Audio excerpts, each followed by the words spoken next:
Fees दे के पढ़ाऊंगा, चिंता मत करो। आपका बेटा है बेटी? बेटी है। कौन सी क्लास में है? सेकंड में। आपकी बेटी की फीस मैं भरूंगा। इनकी छोटी सी गुड़िया मैं भरूंगा, रो मत आप। घर छोड़ उस गुड़िया को मैं पढ़ाऊंगा, चिंता मत करो आप, बिल्कुल वो चिंता मत करो। मैं पढ़ाऊंगा उस बेटी को, उसकी फीस मैं दूंगा, ये सरकार नहीं देगी। तो कौन से स्कूल में उसका एडमिशन? आईबी स्कूल वाले बिल्कुल आईबी में बिल्कुल नहीं कल चलूंगा मैं, आईबी स्कूल वाले सुनेंगे, उसका एडमिशन करा के आऊंगा, चिंता मत करो। ठीक है, कल मैं आऊंगा आप लोगों पे मानसरोवर पार्क में, मैं चलूंगा आप लोगों के साथ, चिंता मत करो आप। चिंता मत करो बहन, आपका भाई आपके साथ है। आप मेरे पास आज आए हो ना?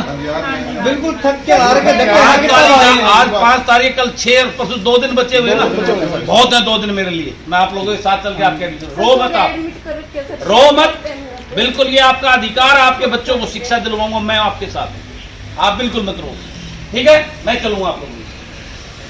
बैठो, चाय पिलवाओ इनको सबको साथ हूँ। और ये जो स्कूल नहीं कर रहे, इनके दरवाजे पे जाकर ताला लगाऊंगा मैं कल, इनको लेके साथ हूँ। मैं ताला लेके आऊंगा और इन स्कूलों के गेटों पे ताला लगाऊंगा और डीओ और बीओ के दफ्तर पे ताला लगाऊंगा। ये ध्यान रखना आप, मैं आपको आज आगा सूचित कर रहा हूं इस बात के लिए।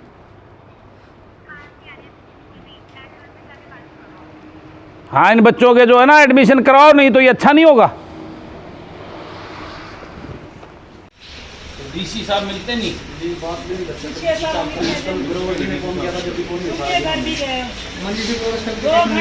साइन करवा के लेके आए तब भी नहीं मिलते। कल हमारी साइन करवा के 3-4 फोन मैडम 2 बार मिलेंगे, वो इतना क्या गया हो जाएगा समाधान। मिलते ही नहीं तुम्हारे से। नहीं सर, अंदर ही नहीं जाने दे रहे हैं। डीसी के अंदर ही नहीं जाने दे रहे। पहले तो गेट पे नहीं जाने दिए। अच्छा, मीटिंग में है फलाने, तब भी सारा दिन लग गया तो मिले। 2-3 बार एप्लीकेशन दे चुके थे 3 साल से पहले, लेकिन कोई सोल्यूशन वो डीओ को दे चुके हैं। और सर बच्चा ने एसएलसी निकलवा ली 7 क्लास से, एसएलसी निकलवा शुरू में ही लगाओ चुका में जा नहीं सकते। एसएलसी में किसी को बताइए, बच्चों का पेपर होगा, बच्चे कैसे पेपर देंगे? सारे आप रोहतक से हो? हाँ जी, हैं? रोहतक से ही सारे। तो आधा अभी बारिश की वजह से 20-30 दिन तो हमारे पार्क में ही कोई लोगों कह रहे थे बारिश रुकती तो बिल्कुल बाजार रोड पे इकट्ठा नहीं होने देते जी, बात वैक्सीन का वो दिखाओ, ये दिखाओ, बहाना करते हैं। बिल्कुल बाहर निकाल सकते हैं जी। तो वहाँ पे एजुकेशन भी नहीं करने हाँ देते। जी, हाँ जी। ये 3-4 स्कूल है, ये भी मैं और स्कूलों में तो शिक्षा बात नहीं मिली, बैच में बच्चे ले लिए 3-4 स्कूलों में तो बच्चे जो बड़े-बड़े स्कूल है ना, ये नहीं ले रही, जो प्राइवेट अपने को लगते हैं। हमारे सरकार को पैसे नहीं दे रहे, तो सरकार हमारे पैसे देगा तब हम आपके बच्चे को लेंगे। अब बताइए, नहीं रहेगा जी पेपर का एसएलसी ले लिया जी, एसएलसी ले पुराने स्कूल वाले इतने नहीं, नए स्कूल वाले भी नहीं लेने लगे। बच्चों का साल पूरा खराब होगा जी, पेपर का टाइम है। मेरा तो इतने पुराने वाले के नाम नहीं बोले देते, पुराने वाले बोल रहे हैं कि हम दोबारा एडमिशन का चार्ज लेंगे आपसे, एसएलसी दोबारा तो जमा करा दो। मैं आप सबको मीडिया के साथी खड़े हो, मैं बताना और दिखाना चाहता हूँ कि आज ये जो हरियाणा प्रदेश की सरकार जो ये कहती है हम गरीब को जो है ना, अंत जो आखिरी गरीब को जो है ना उसको शिक्षा और स्वास्थ्य प्राथमिकता पे देंगे। ये आपके सामने है, इस शहर रोहतक शहर के ये गरीब ये मेरे वोटर नहीं है, जो मैं इनको वोट के लिए इनको खुश करने के लिए, लेकिन ये उम्मीद लेकर आए कि बलराज कुंडू के यहाँ आपकी इनकी आवाज़ को ऊपर तक भेज सकता हूँ मैं। और यहाँ के जो लोकल जो नेता है इस सत्ता पक्ष पार्टी के, उन्होंने किस प्रकार से इनको ट्रक आ रहे हैं ये सब दी गए उसमें, और अपने बच्चों के एडमिशन के लिए जो मठा दिए बड़े स्कूल हैं, ये वो स्कूल हैं जिनके पास पैसे की धन की कमी नहीं, और वो जो छोटे स्कूलों ने एडमिशन कर दिया, ये बड़े स्कूल वाले इनके बच्चों को इस तरह ये धरने में बैठे अपने बच्चों को। आज सबसे प्राथमिकता है इस देश में इनको भिखारी ना बनाने की बजाय जो ये फ्री में चीज़ें खाने, ये राशन बांटने के, इनको शिक्षा कर देते थे, ये बच्चे अपने दम पर अपने पैरों पर खड़ा हो सकते हैं, अपना भविष्य को सुरक्षित कर सकते हैं। लेकिन होनहार बच्चे, लेकिन ये जो है इस प्रदेश की इसकी सरकार इनको पंगु बनाकर इनको भिखारी बनाने में लगी हुई है। इनको जो बेसिक रिक्वायरमेंट है इन बच्चों को एक अच्छी शिक्षा की, जिससे ये अच्छी शिक्षा लेकर अपने दम पर अपना भविष्य उज्जवल कर सकते हैं, उसकी चिंता नहीं है। अपनी वोट के लिए इनको फ्री 5 किलो राशन देने का काम करते हैं, शिक्षा देने का नहीं है। अब तो बच्चे भी बेचारे लड़कियां हैं, बेटी बचाओ बेटी पढ़ाओ, आज ये हालत ये मेरे आज बरसात में इनके मेन जो है ना 150 से ज्यादा 200 लोग वहाँ मानसरोवर पार्क में जो है ना वहाँ भीग रहे हैं। बारिश के लिए नहीं आ सके जी, बारिश ये हालात है। मैं आप मीडिया के साथियों मादी अंधी भरी सरकार को बताना चाहता हूँ, और किस प्रकार के निकम्मे अधिकारी लगाकर जो गरीब के आदमी से मिलना, मैंने विधानसभा में पहले भी ये सवाल उठाया था कि रोहतक में जो डीसी बैठा है हटा दीजिए। वो तो कुछ भी नहीं करते जी, बिल्कुल भी। ये सुन लो इनकी जुबानी जो ये कह रही है। वो बड़े बड़े उनके लोगों के वो पार्टियां करता, उनकी उनसे जो है ना वो उनके डिनर पर उनके उसमें फंक्शन में जाता, कुछ स्कूलों में रिबन काटने जाता है, तो वो तो उनके पक्ष में बात करे, गरीब की बात तो ना सुनेगा। रोज बुलाते हैं, कहते स्कूल वाले को बुलाएंगे पर स्कूल वाले को भी नहीं बुलाते डीसी साहब। ऐसे निकम्मे अधिकारी इनको अंदर तक घुसने घिसने देते। और ये सरकार कहती है हम करप्ट और भ्रष्ट और जीरो उसकी सरकार है।